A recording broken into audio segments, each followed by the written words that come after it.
This is the CobraHead weeder. It's got a head like a cobra. Look at that thing. Tempered steel. This thing is just awesome.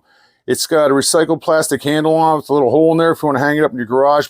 There's all kinds of different things you could do with this, you know, as far as a handheld weeder goes. You get down there, dig up weeds. Obviously, you can dig furrows for seeds. You can do all kinds of stuff with this thing. I was actually using it for metal detecting, chomping into the dirt. It breaks stuff up so easily, but this thing's pretty neat. Obviously, the CobraHead is great for pulling weeds out. Gets down in there, get into the roots, pull the whole thing out, and you know, it's not too much of a hole left over afterwards. Some of those big stand-up weeders, they pull a big hole out of the ground. So I'm going to lay this thing out along my fence line. What's going to work perfectly for me is I need to actually trench this. So I'm going to use this to almost like you do a seed furrow. I'm going to use this to trench this out, and it's going to work great. And it's getting through the roots, getting through everything. You know, obviously if you're doing seed furrows, you can run a nice line. Look how deep that is. Get down in there pretty good, pretty easy, nice wet soil. But this is going to be great for putting this big 10-inch barrier down there. I only need to get it down a few inches.